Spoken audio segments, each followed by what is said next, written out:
Doctor Kanishka Jain हमारे साथ यहाँ पर मौजूद हैं। डॉक्टर कनिष्का, आप कुछ ऐड करना चाह रही थी? स्वामी जी की बातों को सुनकर आपके जहन में कोई प्रश्न है क्या? जी बिल्कुल। मैंने बहुत सारे वीडियोस में सुना है कि जब कोई भी उनसे प्रश्न पूछता था तो शुरू में भगवान लगाते थे। तो जब ओशो उस प्रश्न को पढ़ते थे तो वो भगवान से ही शुरू करते थे। तो क्या ओशो को भी रस आता था अपने आप को भगवान सुनने में? और दूसरा प्रश्न ये है कि इसमें हर्जी क्या था? अगर ईश्वर के जो भी रूप हैं, चाहे वो कोई भी रूप हैं, अगर उसी से पहचान करा दी जाती आम आदमी की, क्योंकि हर एक का मानसिक स्तर इतना ऊंचा तो नहीं हो सकता कि वो अपने अंदर बैठे हुए परमात्मा की खोज कर सके। अगर उसको सहूलियत दे दी जाती कि ये जो रूप, चाहे वो शिव का हो, वो गणेश का हो, कोई भी रूप हो, और उसी से कि आडंबर से अलग हटकर, जो आपको अंधविश्वास है उससे अलग हटकर और ईश्वर के रूप की आराधना करो, एक सहूलियत तरीके से ईश्वर से जोड़ दिया जाता है, उसमें भी क्या हर्ज था? इतना विरोध करने का, पाखंड बताने का, ईश्वर नहीं है, मूर्ति पूजा का विरोध करने का इतनी क्या जरूरत थी? देखिए, अगर मूर्ति पूजा और देवी देवताओं से जोड़ देंगे, पूजा पाठ और कर्म कांड से जोड़ देंगे, वह व्यक्ति सदा सदा के लिए परमात्मा से चूक जाएगा। वो मंदिर में बैठ के उस मूर्ति को समझता रहेगा कि ये भगवान है और अपने भीतर के भगवान को कभी नहीं खोजेगा।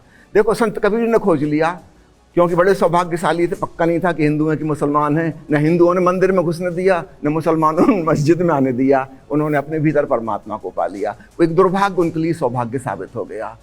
ओशो चाहते हैं हम अपने भीतर में जाएं, जैसा कि कबीर साहब ने कहा है, मोको कहाँ ढूंढे रे बंदे, मैं तो तेरे पास में, खोजी हों तो तुरते ही मिल हों पल भर की तलाश में। कहे कबीर सुनो भाई साधो, दो सांसों की सांस में, अपने प्राणों में उतर जाओ और वहां सुनो, वहां ब्रह्म का नाद गूंज रहा है। वो बाहर कहीं नहीं मिल सकता। आज तक किसी को मंदिर, मस्जिद और तीर्थ स्थानों में परमात्मा नहीं मिला। Please note it down. आज तक किसी को नहीं मिला। जिसको भी मिला उसे अपने भीतर मिला। बुद्ध को अपने भीतर मिला, नानक को अपने भीतर मिला, महावीर को अपने भीतर मिला, ओशो को अपने भीतर मिला। तो वो कैसे हमको झूठी बात कह सकते हैं कि बाहर तुम पूजा पाठ करो, कर्म कांड करो? ये तो बिल्कुल ही असत्य हो जाएगा।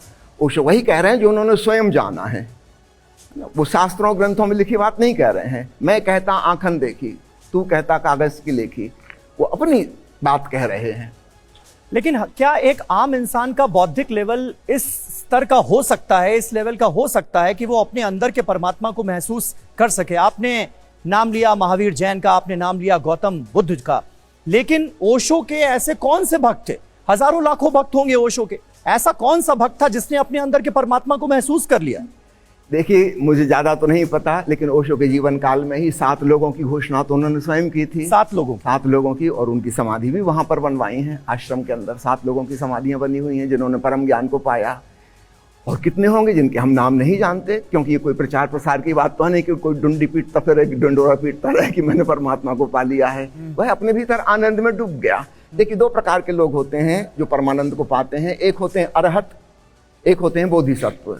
अरहत वे हैं जो अपने भीतर मौन में डूब गए, सो डूब गए, फिर वो बाहर आने की सुध बुध खोजते हैं। उनको किसी से कुछ लेना देना नहीं।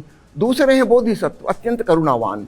उन्होंने जो जाना है वो उसको बताने का प्रयास करते हैं, दूसरों तक अपनी बात को फैलाते हैं।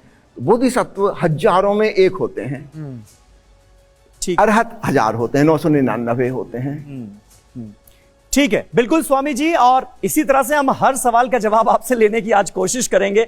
और यहां पर हमारे साथ जो दर्शक भी मौजूद हैं, आप में से अगर कोई सवाल पूछना चाहे हाथ उठा दीजिएगा, मैं आपके पास भी आऊंगा। लेकिन अब हम अपने दर्शकों को एक खास तस्वीर दिखाने जा रहे हैं जिसमें आपको ओशो भी नजर आएंगे और उनके सगे भाई स्वामी शैलेंद्र, जो हमारे बीच हैं, इस वक्त हमारे स्टूडियो में मौजूद हैं, वो भी नजर आएंगे। ये देखिए वो तस्वीर जिसका मैं जिक्र कर रहा था।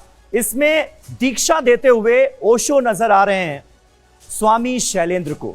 स्वामी जी, इस तस्वीर के बारे में जरा हमें कुछ बताइए। हमारे दर्शक सुनना चाहेंगे, कब की तस्वीर है, क्या हो रहा था, क्या कहा ओशो ने आपसे? जी, ओशो सुबह प्रवचन दिया करते थे और शाम को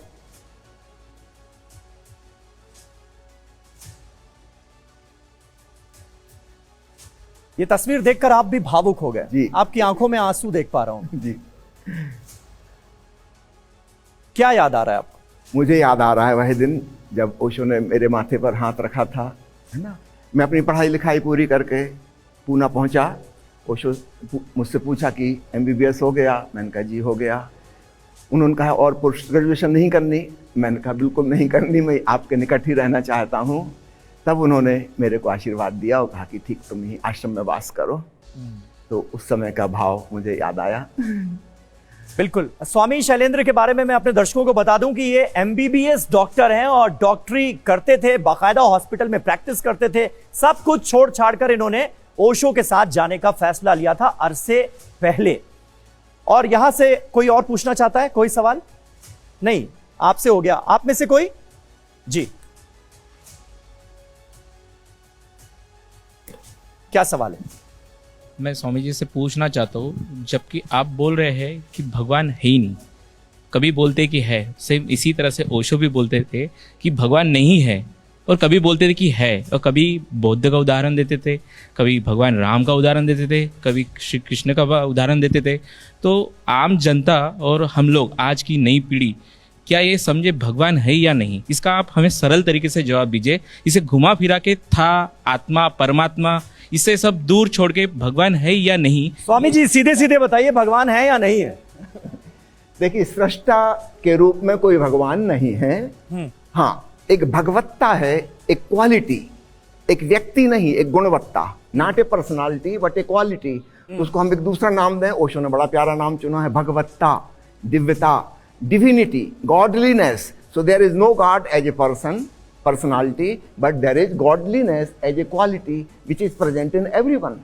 You can realize it inside you. Simple. ठीक है।